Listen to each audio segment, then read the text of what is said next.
is the Quran is seeking to correct Christians about their belief, but it fails to accurately describe the belief that Christians have to correct that belief. In fact, I don't totally disagree with you. In fact, that I don't have any answer why is depicting Mary as also a person that got worshipped by Christians.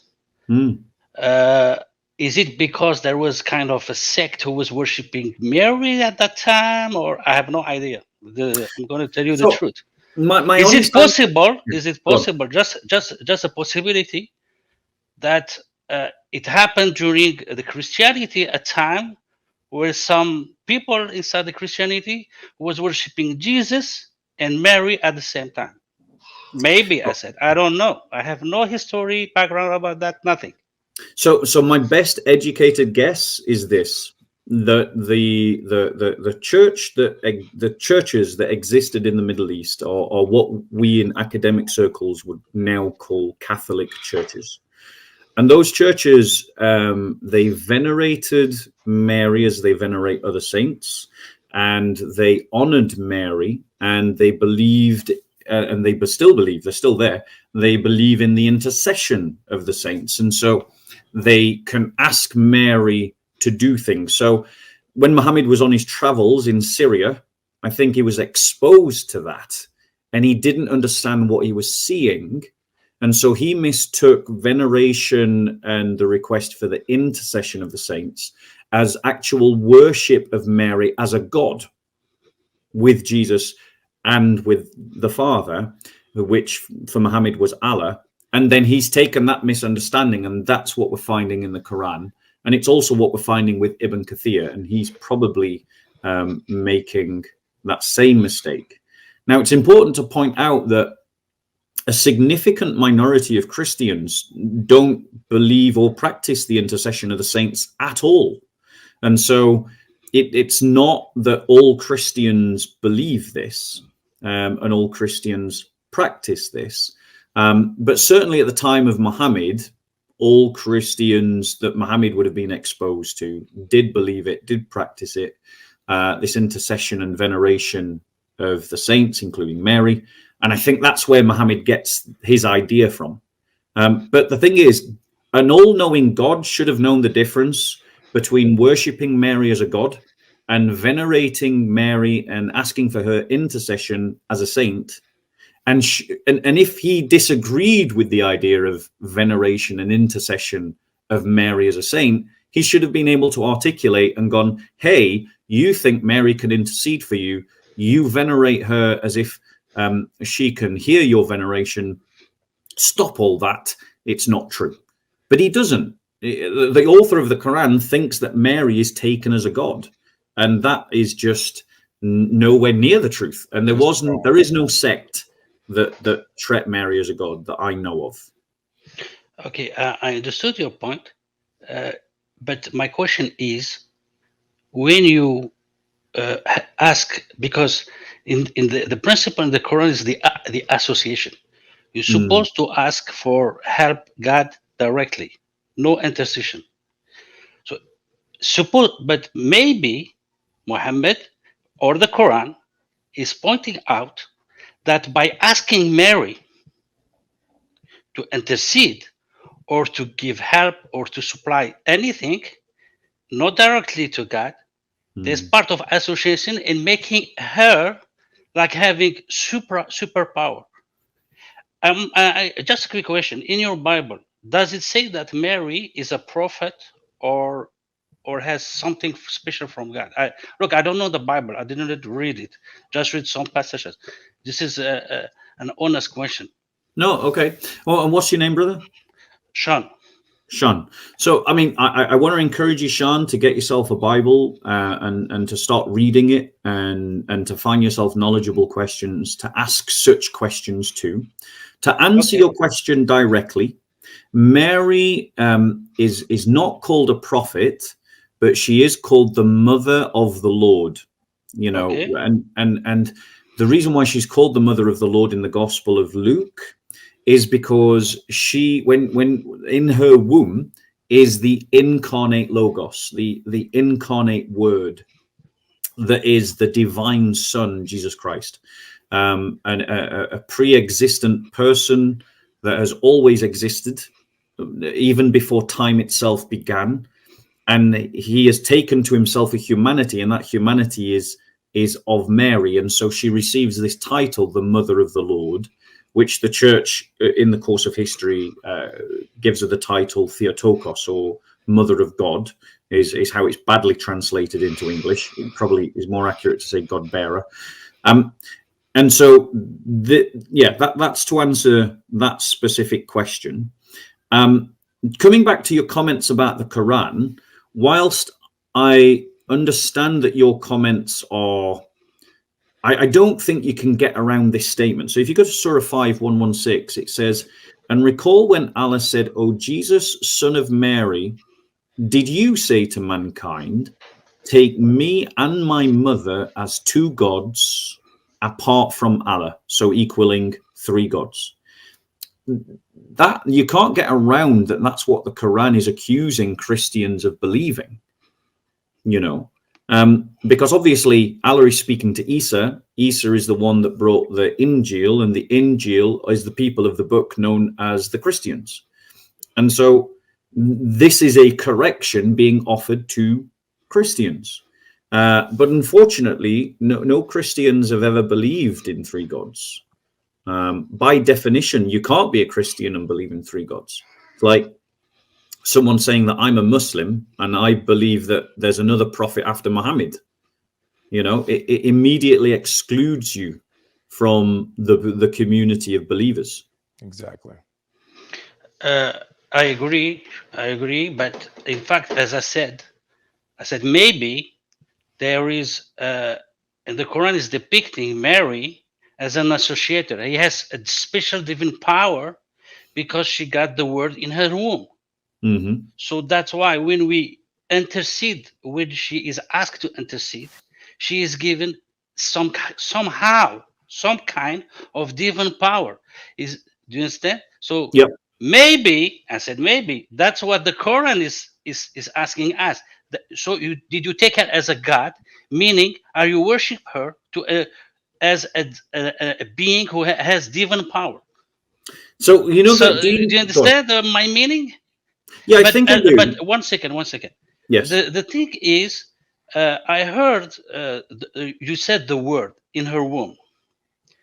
The thing is, I saw a video of God Logic saying that there is kind of misunderstanding in the Quran or between God is, because the Quran is depicting Jesus as the Spirit and the Word from God or of God, but in the same time he's denying the deity of Christ. So my question: what makes you think inside the Quran that by Jesus being called the Word, he is divine? I don't know if I'm changing the subject, but it's connected. It's connected. So let me ask you this question: is Allah ever without his attributes? Is Allah without ever his attribute? Yeah, is Allah ever? Is there any point at which Allah doesn't have his attributes? No, he has his attributes all the time. And is his speech one of those attributes? Speech one of his attributes? What do you mean speech? His word is that one of his attributes? Is his kalam one of his attributes? No, I don't. No. I don't. For me, for so far, I don't see speech as being attribute.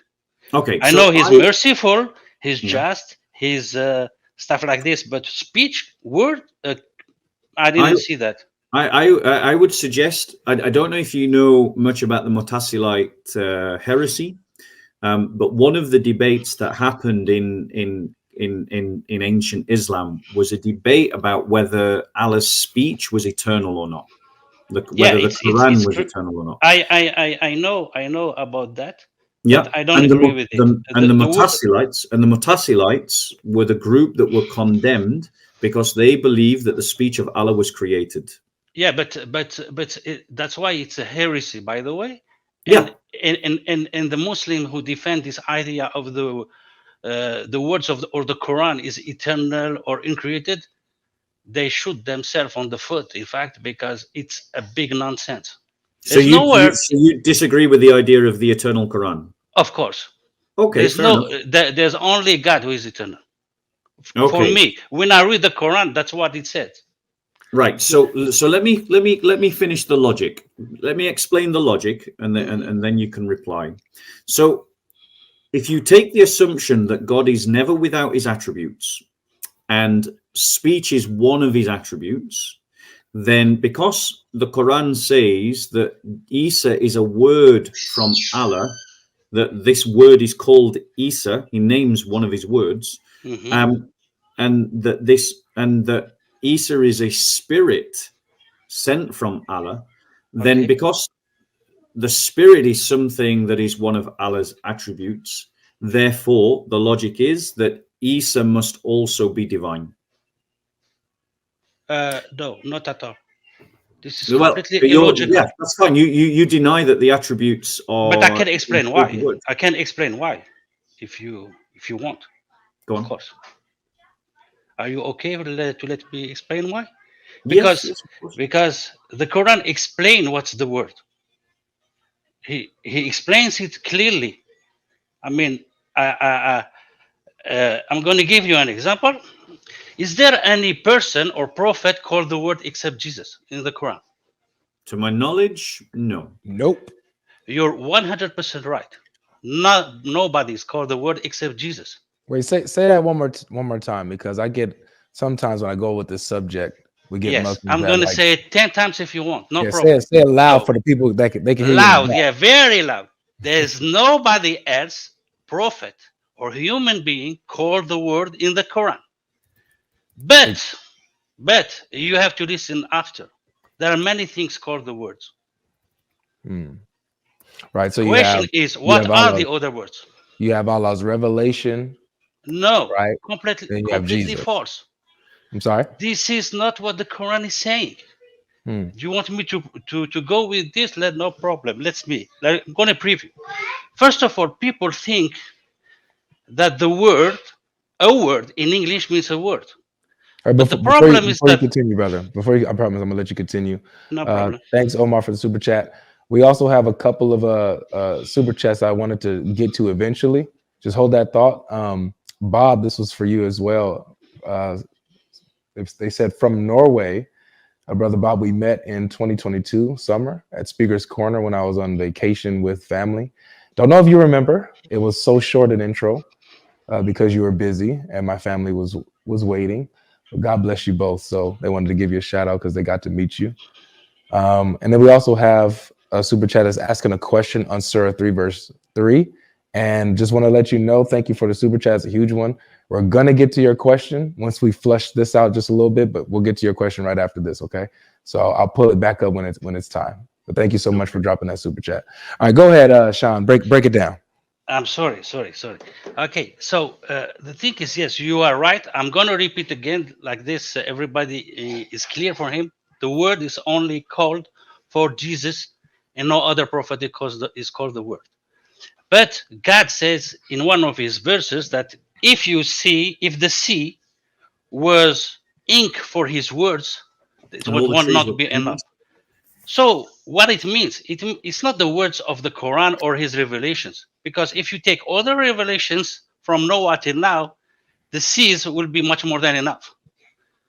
Do you agree with this? So here, the Quran, if the words mean the words of the revelation, it's a big contradiction here.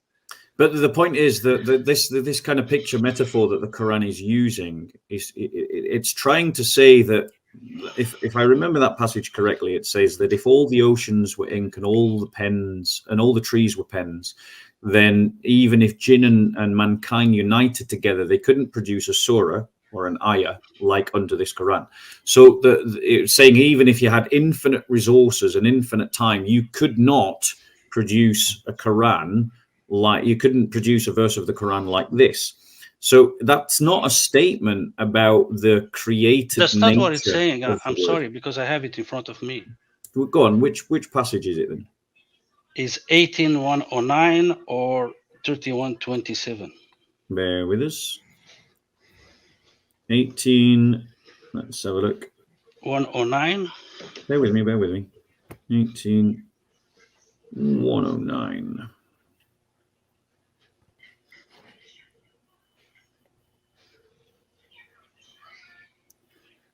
Put there. Sorry, clicked on the wrong one.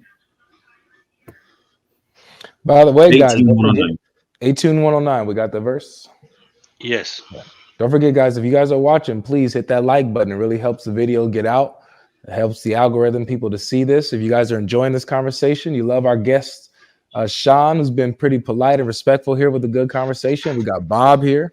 So make sure you guys are hitting that like button. Let people know, let YouTube know we're here. All right, what does this verse say? Yeah. It's talking about the fact that the words of Allah can't run out. Yeah, it is a different passage to the one I was thinking of. Yes. It's saying that the words of Allah can't run out, but that's saying run out. What do you mean by run out? As in they're infinite. Okay. Yeah. Right, if they're infinite, don't they have a divine attribute? It doesn't infinite, but it's a lot. So it's more than one for sure. It's but big number. The implication is, if it says that the sea were to become ink for the words of my Lord, the sea would run out before the words of my Lord ran out. In other words, it's saying that the word of Allah is infinite. Kind of, yeah. Right. It's a big number for sure. Attribute. Because even if you bring multiple seas, it's not infinite. But what the word means here, I'm going to tell you what it means. The word in the Quran, okay. I'm going to give you an example like this. Everybody can understand. In Quran, there are two principles which everybody needs to know. The first principle is a word can have multiple meanings. Like the word right. If I tell you turn right, it means something. But if I tell you I have the right amount, it has another meaning. Understand? So a word can have multiple meanings in the Quran, but two different words, even if they have close meanings, are never synonyms. If you keep this principle, you will understand much better the Quran. So, for example, if you go to verse 8, Surah 18, verse 5, he's saying, what is a terrible word that comes out of their mouth? So he's using the word which has the meaning of, like we know it, a spoken word. But in this verse, when he says that the sea, if the sea were inks for the words, he's not talking about the words of the revelation. It means anything. Look, every time God forces the nature to get off its normal way, he's calling in the word. Every time. For example, I'm going to give you an example. He destroyed a nation with a scream. Is it a normal way to die? No. So this is a word. He sent birds with baked cloth, baked rocks of baked stones of clay to kill nation or to destroy a nation. This is a word. All the miracles of the creation, like say the first atom, the first light, the first gravity, all these are words. So just to be clear, it sounds like you're talking about Allah's decree and command, but not specifically that these things, like these birds that bring clay or whatever that flew and stuff like that, that they are the words themselves, but they have been commanded by Allah's word to do exactly. That's what I'm saying. It's something miraculous or out of the normal way of the nature, commanded by God. But here's thank you very much. Your English is much better than mine. Okay, I got you. Right? I'm here to help. I'm an English sheikh. It's all good. Yes. But listen. But here's the difference. The difference is that Jesus himself is identified as Allah's word. Correct. Why? The question nothing is else why? Is. Because he's get out of the normal way of the nature. He was born without a father. But the point is, the Quran is making. I mean, there's two things here. Firstly, there's three things I want to say here. Firstly, is there's other things that I want to bring forward. Connected to problems in the Quran. We've identified a problem in the Quran in the way that it describes the Trinity and the way that it gets that Trinity wrong, right? And we've kind of moved tangentially. I agree with that. Now the problem is, if there is an error in the Quran, is the Quran from Allah according to the Quran? Yes, but I'm not talking as a Muslim. I'm removing my Muslim hat. I'm talking about what the word is meant in the Quran as a non-Muslim. I don't want to be biased, so that's why I said I agree with you that somehow the Quran is not depicting the Trinity right.